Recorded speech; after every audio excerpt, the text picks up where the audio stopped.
Fraternidad Cristiana, una iglesia cristiana para la familia, presenta Reflexión Espiritual, en donde la Biblia cobra sentido para el hombre de hoy.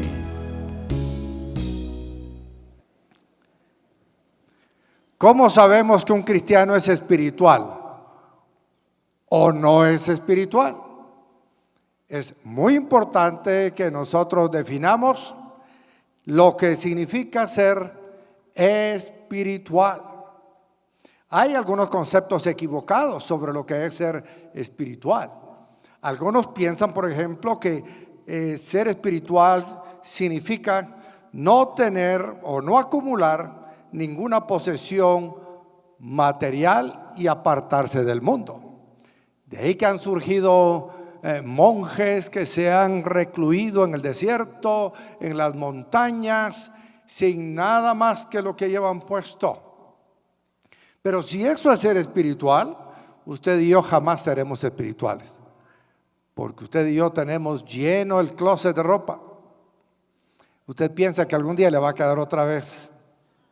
Le tengo malas noticias. Mejor abra paca y véndela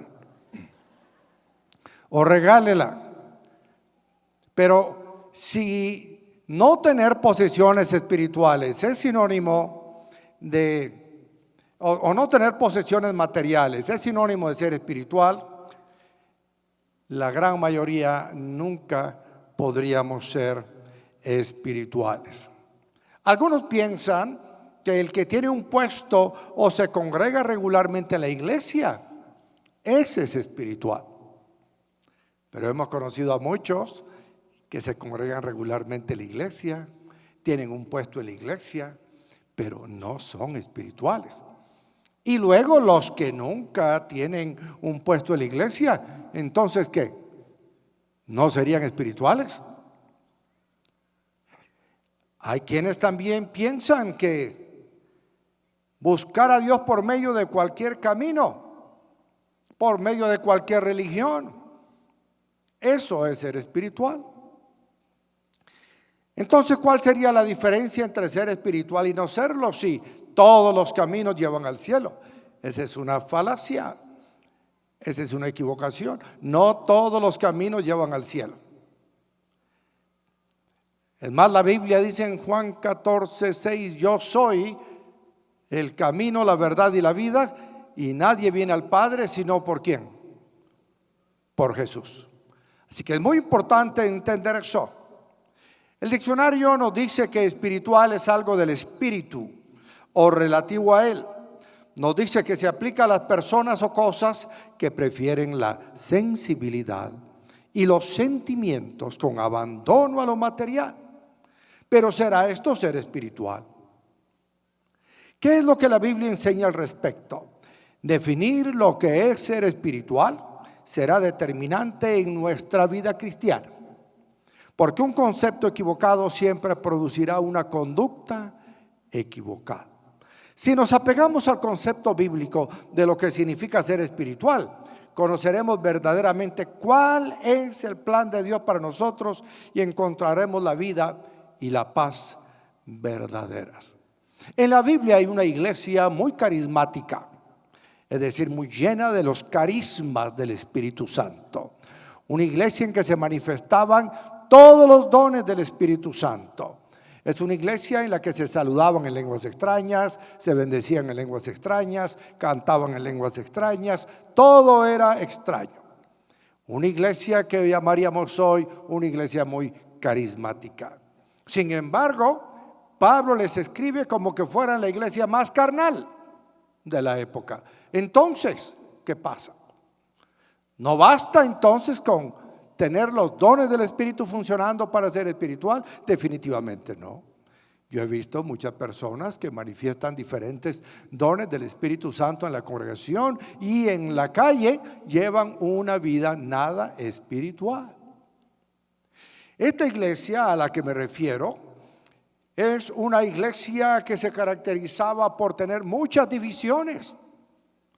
Algunos eran seguidores fanáticos de Pablo, Otros eran seguidores fanáticos de Apolos, y otros eran seguidores fanáticos de Cefas, y otros decían: yo no sigo ni a Pablo, ni a Apolos, ni a Cefas, yo sigo a Jesús.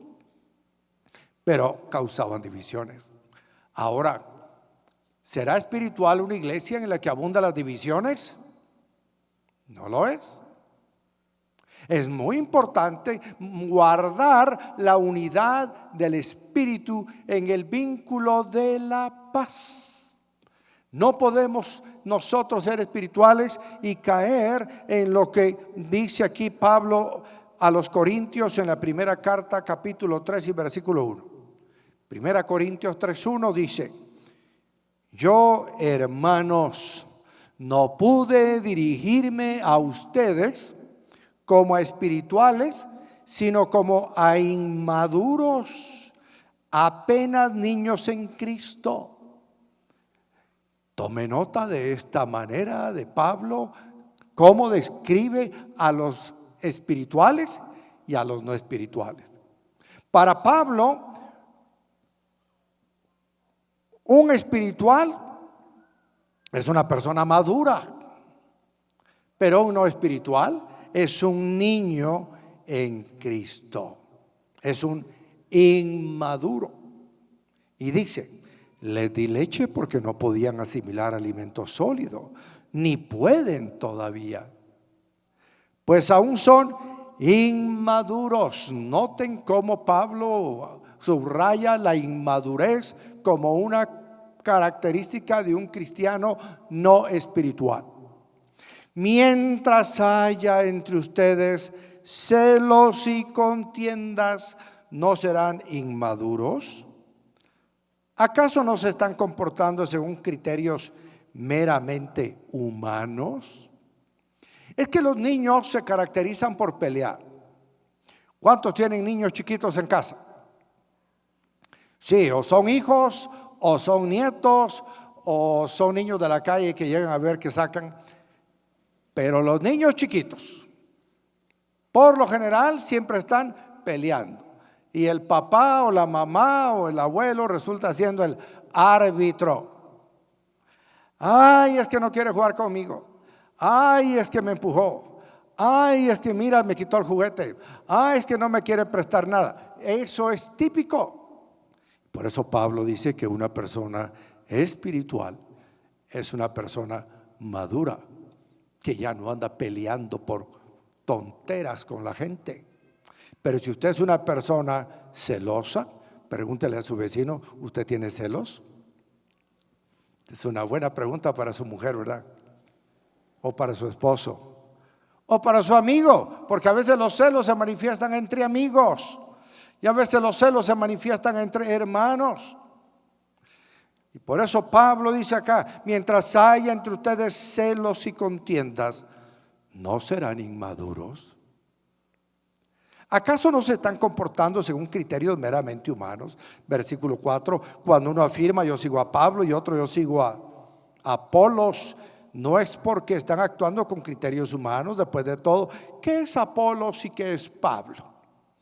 Nada más que servidores por medio de los cuales ustedes llegaron a creer, según lo que el Señor le asignó a cada uno. Yo sembré, Apolos regó, pero Dios ha dado el crecimiento. A veces la gente me pregunta, sobre todo cuando estoy en el extranjero o con otros pastores de otras denominaciones, y me dicen: pastor, ¿cuál es el secreto del crecimiento de la fraternidad cristiana? Y siempre me acuerdo de este pasaje. Mire, les digo, la Biblia dice: yo sembré, Apolos regó, pero el crecimiento lo ha dado ¿quién? El Señor. El Señor es el que ha dado el crecimiento. Pero no solamente es el crecimiento numérico, es el crecimiento en madurez. Versículo 7, así que no cuenta ni el que siembra ni el que riega, sino solo Dios, quien es el que hace crecer. El que siembra y el que riega están al mismo nivel, aunque cada uno será recompensado según su propio trabajo. En efecto, nosotros somos colaboradores al servicio de Dios y ustedes son el campo de cultivo de Dios, son el edificio de Dios. Todos los que tenemos hijos, yo tengo 3, uno que ya cumplió 40, otro que ya cumplió 38 y otro que ya cumplió 35. Cuando los miro les digo, ya están viejos muchachos. Pero ¿cómo es que se logra que los niños, de ser celosos entre ellos, peleoneros entre ellos,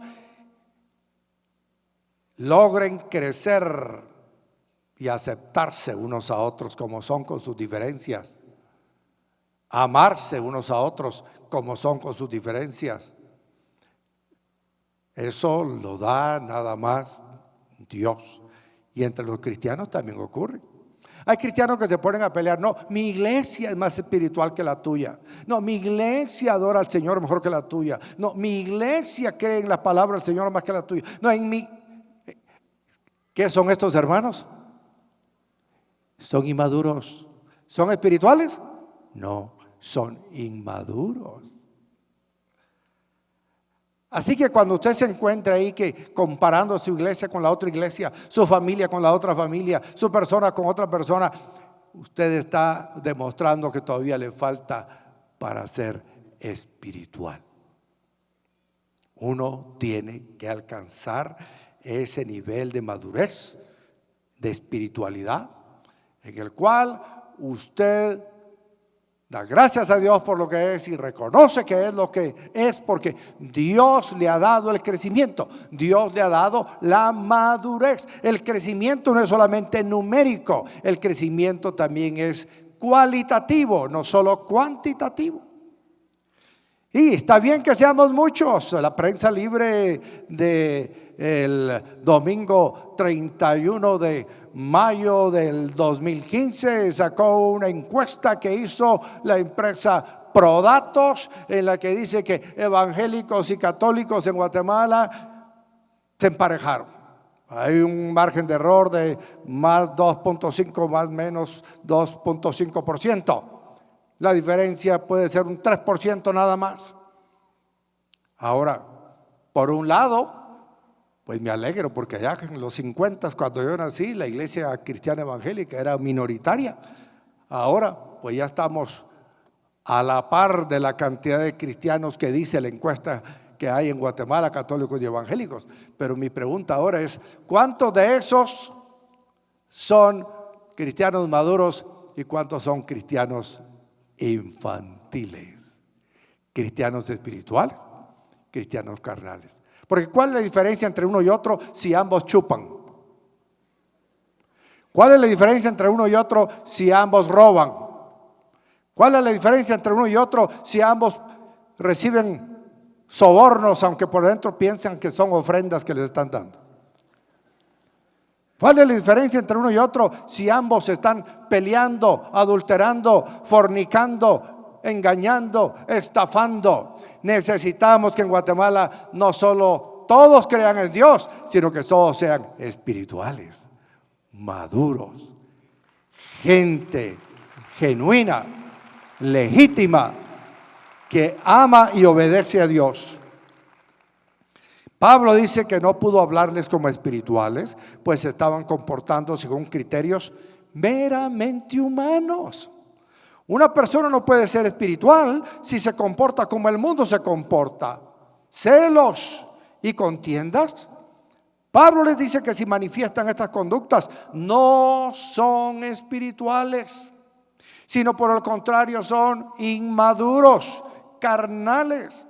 Vivir de acuerdo a lo que este mundo nos dicta nunca puede llevarnos a ser espirituales. Entonces, ¿qué es ser espiritual?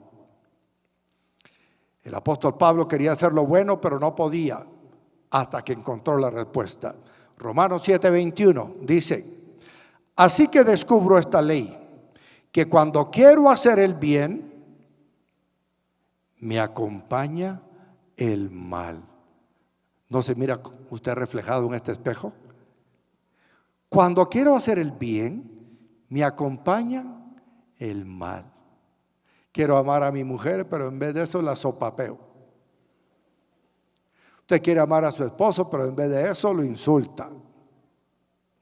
Versículo 22 de Romanos 7. Porque en lo íntimo de mi ser me deleito en la ley de Dios, pero me doy cuenta de que en los miembros de mi cuerpo hay otra ley, que es la ley del pecado. Esta ley lucha contra la ley de mi mente y me tiene cautivo. Soy un pobre miserable. ¿Quién me librará de este cuerpo mortal? Gracias a Dios por medio de Jesucristo nuestro Señor. En conclusión, con la mente yo mismo me someto a la ley de Dios, pero mi naturaleza pecaminosa está sujeta a la ley del pecado. ¿O no es usted de aquellos que dijo alguna vez, palabra que ya no vuelvo a chupar? Yo sé que eso no me ayuda, me gasto el sueldo, me vuelvo peleonero. Y sin embargo, con la mente usted quiere ser sobrio, pero con el cuerpo usted quiere estar borracho. Ah, sí, hay que tener cuidado. El vino primero se toma con agua, después se toma sin agua y por último se toma como agua. Por eso hay que tener cuidado. Pablo se deleitaba en la ley de Dios, pero tenía conflictos con su cuerpo y la ley del pecado. Nosotros queremos servir y amar a Dios. Pregúntele a cualquiera y le dice, mire, ¿usted quiere servir y amar a Dios? Ay, sí, yo amo a Dios y yo no le hago mal a nadie. Yo quiero servir a Dios. Y sinceramente la mayoría de la gente quiere servir y amar a Dios, pero no puede. Una cosa es lo que piensa, otra cosa es lo que quiere y otra cosa es lo que hace. Si el jovencito dice, no, si yo quiero no solo servir y amar a Dios, yo quiero honrar a mis padres, yo quiero ser un buen estudiante y yo trato, pero mire, todos los días tengo que pegarle a alguien. Y por eso ya soy famoso en todos los colegios de la ciudad.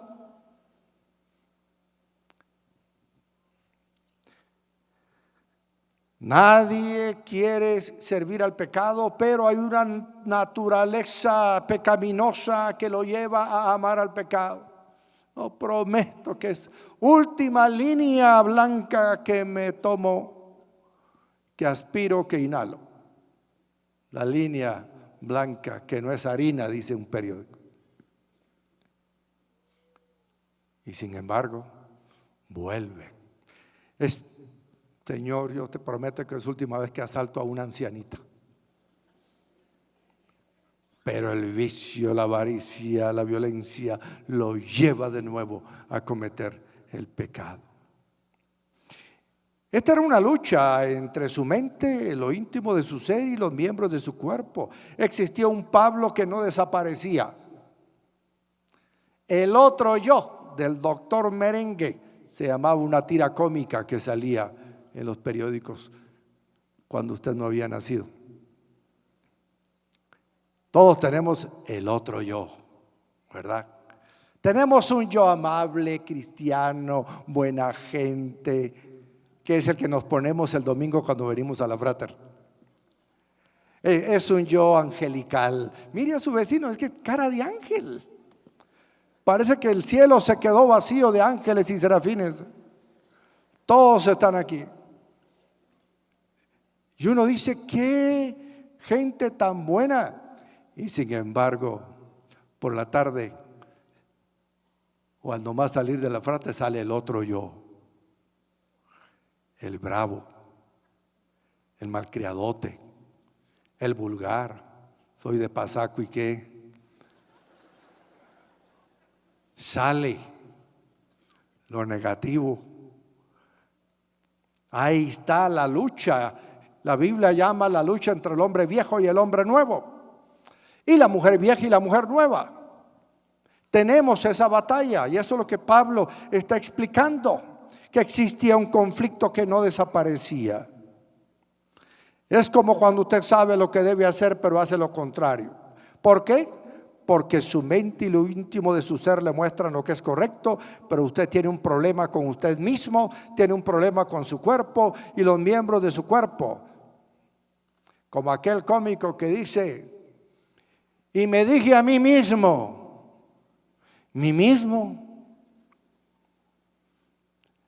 deja de robar, deja de asaltar, deja de mentir. Una cosa es lo que quiero, dice Pablo, y otra lo que hago. Usted, señora, sabe que debe recibir a su esposo bien vestida, bien bañada, bien olorosa, muy prudente y con palabras de ánimo. Llega el esposo por la noche, después de trabajar 10 horas, andar en el tráfico 2 horas y media, y usted dice: hoy sí lo voy a recibir bien. Y sin embargo, usted misma se sorprende cuando se oye decir: al fin viniste, ¿con quién estabas? Y usted dice: no, pues no era eso lo que le quería decir. Yo le quería decir, mi cielo, yo no aguantaba las horas de verte. Y además se mira y está con el mismo camisón matapasiones. Sí, usted con su mente quiere hacer lo bueno, pero con su cuerpo hace lo malo. Pablo declara: ¿quién me librará de este cuerpo mortal? Y agradece a Dios por Jesús. Exactamente después del conflicto que leímos que ocurre dentro de Pablo y de agradecer a Dios por la existencia de Jesús, quien lo librará de este cuerpo de muerte, leemos lo siguiente en el capítulo 8 de Romanos, capítulo 8, versículo 1. Dice: por lo tanto, ya no hay ninguna condenación para los que están unidos a Cristo Jesús, pues por medio de Él, la ley del Espíritu de vida me ha liberado de la ley del pecado y de la muerte. En efecto, la ley no pudo liberarnos porque la naturaleza pecaminosa anuló su poder. Por eso Dios envió a su propio Hijo en condición semejante a nuestra condición de pecadores, para que se ofreciera en sacrificio por el pecado. Así condenó Dios al pecado en la naturaleza humana, a fin de que las justas demandas de la ley se cumplieran en nosotros, que no vivimos según la naturaleza pecaminosa, sino según el Espíritu. Fue Jesús quien cumplió con todas las demandas de la ley de Dios y por medio de su muerte pagó el precio por nuestros pecados. ¿Para qué?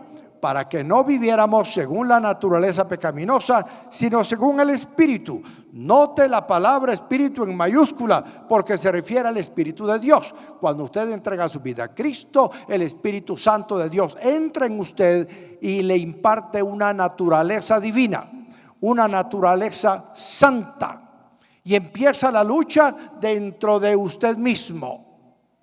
La lucha entre la naturaleza pecaminosa, que es esa naturaleza con la que usted nació. Usted nació con ese germen del pecado dentro de su vida y que se manifiesta todos los días hasta que viene el Espíritu Santo a nosotros y nos da otra naturaleza, que es la naturaleza divina, que nos permite ser santos, no por nuestras obras, sino por la gracia de Dios y por la misericordia de Dios. Y por eso que usted logra ahora vencer su naturaleza pecaminosa. La naturaleza pecaminosa le dice, cuando usted oye a su mujer recibirlo de tal manera y usted viene irritado, cansado, agotado, la naturaleza pecaminosa dice: imponle manos a tu mujer, ponlas en el cuello y aprieta. Pero la naturaleza del Espíritu le dice: ten paciencia, recuerda que prometiste estar con ella para bien o para mal, con 100 libras o 100 kilos. Tú tienes que amarla, tienes que soportarla. Aguántate, Perucho, aguántate. Y así va logrando superar las dificultades. Y además dice la Biblia, dice, ama a los que te maldicen. Ay, mis hermanos amados, tenemos el otro yo dentro de nosotros. El yo espiritual y el yo pecaminoso. El yo pacífico, el yo violento. El yo que ama y el yo que aborrece. Y tenemos nosotros que alimentar más a uno de los dos para que venza al otro. Pablo nos muestra que podemos vivir conforme a la naturaleza pecaminosa o podemos vivir conforme al Espíritu Santo. Dos únicas maneras opuestas de vivir con resultados diferentes. Así como el agua y el aceite nunca se mezclan, vivir conforme a la naturaleza pecaminosa y conforme al Espíritu son dos polos opuestos. No hay un a medias. O estamos de un extremo o estamos en el otro. Y el resultado de cada extremo es bien claro. Pablo continúa hablando al respecto. ¿En qué estamos fijando nuestra mente? ¿En la naturaleza pecaminosa o en la naturaleza espiritual, en la naturaleza del Espíritu? Romanos 8:5 Romanos 8:5 dice: los que viven conforme a la naturaleza pecaminosa fijan la mente en los deseos de tal naturaleza. En cambio, los que viven conforme al Espíritu fijan la mente en los deseos del Espíritu. El filósofo dijo: pienso, luego existo. ¿En qué piensa? En lo que usted piensa determinará lo que será su existencia. Si usted piensa todo el tiempo en parrandas, usted será un cristiano parrandero poco espiritual. Porque en medio de la parranda, ¿qué lo va a ver? ¿Qué va a haber en la parranda? Fornicación, borracheras, drogas. Pero si en cambio, en vez de estar pensando en parrandas, usted está pensando en su célula de evangelismo, su célula de estudio bíblico, su grupo café, su célula de atención familiar y evangelismo, entonces su mente va a estar pensando en otras cosas. ¿Pero en qué piensa todo el día? ¿Si usted piensa en hartarse todo el día? Va a caer en glotonería. Todo el día piensa en pasteles, hamburguesas, triple, cuádruple torta. Usted va a terminar en glotonería porque usted piensa y luego actúa. Por eso es muy importante controlar nuestra manera de pensar. Nuestra manera de pensar no puede ser únicamente en cosas pecaminosas. Usted no puede evitar que los pájaros vuelen sobre su cabeza y de repente ver a una persona que lo atrae sexualmente, pero usted rechaza. Usted no puede evitar que los pájaros vuelen sobre su cabeza, pero sí puede evitar que le hagan un nido en la cabeza. Rechace los pensamientos, porque del pensamiento a la acción estamos a solo un paso. ¿Cuáles son los deseos de la naturaleza pecaminosa y cuáles los deseos del Espíritu? Gálatas 5:19. Abra ahí Gálatas 5:19 y ahí está muy específico. Dice: las obras de la naturaleza pecaminosa se conocen bien. Inmoralidad sexual. Hace poco hablábamos sobre el pecado virtual, la pornografía que encontramos tan a la mano como en nuestro propio teléfono inteligente o nuestra propia computadora. Y por eso ahora nuestros niños de 6, 7, 8 años ya están viendo de todo, porque algún amigo, algún primo, algún compañero de estudios ya le muestra cómo entrar, qué ver. y empiezan a corromper su mente. Inmoralidad sexual, impureza y libertinaje, idolatría y brujería, odio, discordia, celos, arrebatos de ira, rivalidades, disensiones, sectarismos y envidia, borracheras, orgías y otras cosas parecidas. Les advierto ahora, como antes lo hice, que los que practican tales cosas no heredarán el reino de Dios. ¿Cómo sabe usted que está siendo un cristiano carnal o un cristiano inmaduro o un cristiano infantil? Es porque está todavía centrado en estas prácticas. Versículo 22, en cambio, el fruto del Espíritu es amor, alegría, paz, paciencia, amabilidad. Voy a leerlo de nuevo, mire qué bonito.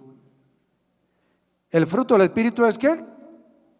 Amor, alegría. Quítese esa cara empurrada que tiene. Paz, paciencia, amabilidad, bondad, fidelidad, humildad y dominio propio. Por eso cuando usted vive en el Espíritu, manifiesta el fruto del Espíritu. Y el fruto del Espíritu es el carácter de Cristo. Es el carácter del cristiano. ¿Cómo podemos decir que somos espirituales y no manifestamos nada de amor, nada de paz? Un cristiano espiritual es una persona con dominio propio. No somata las cosas en la mesa ni en el escritorio. No está tirando puertas por todos lados. En su casa no cree en los platillos voladores ni en los sartenes voladores. Hay dominio propio. Sí, ser espiritual es más que manifestación de dones del Espíritu. Es manifestación de carácter del Espíritu. Un cristiano espiritual es uno que manifiesta lo que aquí lee usted en Gálatas. Versículo 24 dice: los que son de Cristo Jesús han crucificado la naturaleza pecaminosa con sus pasiones y deseos. Y si el Espíritu nos da vida, andemos guiados por el Espíritu. No dejemos que la vanidad nos lleve a irritarnos y a envidiarnos unos a otros. ¿En dónde fija su mente? ¿En la mentalidad pecaminosa o en la mentalidad que proviene del Espíritu? Eso determinará tanto su relación con Dios como el fruto de su decisión. Romanos 8:6 dice: la mentalidad pecaminosa es muerte, mientras que la mentalidad que proviene del Espíritu es vida y paz. La mentalidad pecaminosa es enemiga de Dios, pues no se somete a la ley de Dios ni es capaz de hacerlo. Los que viven según la naturaleza pecaminosa no pueden agradar a Dios. Sin embargo, ustedes no viven según la naturaleza pecaminosa, sino según el Espíritu. Si es que el Espíritu de Dios vive en ustedes. Y si alguno no tiene el Espíritu de Cristo, no es de Cristo. Pero si Cristo está en ustedes, el cuerpo está muerto a causa del pecado, pero el Espíritu que está en ustedes es vida a causa de la justicia. Y si el Espíritu de aquel que levantó a Jesús de entre los muertos vive en ustedes, el mismo que levantó a Cristo de entre los muertos también dará vida a sus cuerpos mortales por medio de su Espíritu que vive en ustedes. Así que la mentalidad pecaminosa es muerte, es enemiga de Dios. La mentalidad que proviene del Espíritu es vida y paz, demuestra que Cristo está en nosotros. Ahora hay otro concepto equivocado. Dice: una persona espiritual es aquella que vive conforme al Espíritu y no satisface los deseos de la naturaleza pecaminosa. No, eso está correcto. Este no es concepto equivocado, este es concepto correcto. Una persona espiritual es aquella que vive conforme al Espíritu y no satisface los deseos de la naturaleza pecaminosa. Si su naturaleza pecaminosa dice: está linda la muchacha, hombre, acostate con él. Pero el Espíritu le dice: no. Romanos 8:12. Por tanto, hermanos, tenemos una obligación pero no es la de vivir conforme a la naturaleza pecaminosa, porque si ustedes viven conforme a ella, morirán. Pero si por medio del Espíritu dan muerte a los malos hábitos del cuerpo, vivirán. Porque todos los que son guiados por el Espíritu de Dios son hijos de Dios, y ustedes no recibieron un espíritu que de nuevo los esclavice, sino el Espíritu que los adopta como hijos y les permite clamar Abba Padre. El mismo Espíritu le asegura a nuestro espíritu que somos hijos de Dios. Hay otro pasaje en Gálatas 5:16 que dice: así que les digo, vivan por el Espíritu y no seguirán los deseos de la naturaleza pecaminosa, porque ésta desea lo que es contrario al Espíritu y el Espíritu desea lo que es contrario a ella. Los dos se oponen entre sí, de modo que ustedes no pueden hacer lo que quieren, pero si los guía el Espíritu, no están bajo la ley. Y por último leo Gálatas 6:8. El que siembra para agradar a su naturaleza pecaminosa, de esa misma naturaleza cosechará destrucción. El que siembra para agradar al Espíritu, del Espíritu cosechará vida eterna. Y por eso es que la música que oímos siembra para la naturaleza pecaminosa o para la naturaleza espiritual. Las películas que vemos siembran para la naturaleza pecaminosa o para la naturaleza espiritual. ¿Qué es ser espiritual entonces? Concluyo, tome nota. Ser espiritual es vivir por el Espíritu y no satisfacer los deseos de la naturaleza pecaminosa. ¿Qué deseos tenemos? Pues tenemos deseos de chupar, tenemos deseos de fornicar, tenemos deseos de robar, tenemos deseos de drogarnos, tenemos deseos de quedarnos con lo que no es nuestro. Y si le ofrecen una comisión que no es correcta, allá donde usted trabaja, aquella institución privada o pública, tenga cuidado, porque los deseos por enriquecernos nos llevan a la destrucción. Ser espiritual es mostrar el fruto del Espíritu: amor, alegría, paz, paciencia, amabilidad, bondad, fidelidad, humildad y dominio propio. Ser espiritual es tener una vida rendida a Dios, no solo para vivir una nueva vida libre de pecado, sino para testificar de la gracia y perdón de Dios. Y recuerde que por medio del Evangelio de Jesús, todo pecador puede ser espiritual. Dígale a su vecino: todo pecador puede ser espiritual. Todo pecador puede ser espiritual. El día de hoy traemos 6 libros que te ayudarán en tu relación familiar, en tus finanzas y en tu ministerio. Si necesitas consejos para el cuidado de tu matrimonio, tus hijos y tu hogar, te recomendamos Alas para tu familia y Escuela para Padres. Si lo que buscas son consejos prácticos sobre mayordomía y finanzas a nivel personal, familiar y empresarial, Fórmulas bíblicas para prosperar y Alas para tu economía. Y si eres un líder eclesiástico que busca ideas y estrategias bíblicas para bendecir tu congregación, pregunta por el libro Mantenga su iglesia viva. También te recomendamos Cómo desperdiciar tu vida al máximo, un libro que muestra las múltiples formas en que las personas desaprovechan las oportunidades de disfrutar la vida y la forma en la que tú puedes evitar caer en ello. Cada libro ha sido escrito por el Dr. Jorge H. López y recogen su experiencia como esposo, como padre de familia y como pastor de la Frater, una congregación de más de 15,000 miembros, la cual ha sabido administrar aplicando los principios bíblicos que le han conducido al éxito. Encuentra estos libros hoy en tu librería de preferencia. El mejor legado es eterno, no material. Por eso brindamos Diplomado en Teología Básica, aulas con proyectores interactivos, programa totalmente bilingüe, TOEFL desde cuarto bachillerato, 3 laboratorios modernos de computación, área con juegos de 578 metros cuadrados, un gimnasio de 642 metros cuadrados y amplio parqueo interno. Esto y más es Liceo Frater, educación que trasciende a la eternidad. Llámanos al 2243-2100 o visítanos en liceofrater.edu.gt. Esperamos que logre poner en práctica este mensaje de edificación y bendición para su vida. Comuníquese con nosotros al PBX 502-2243-2243 o escríbanos a nuestro correo electrónico info@frater.org o visítenos en nuestra página de internet www.frater.org, Ciudad de Guatemala.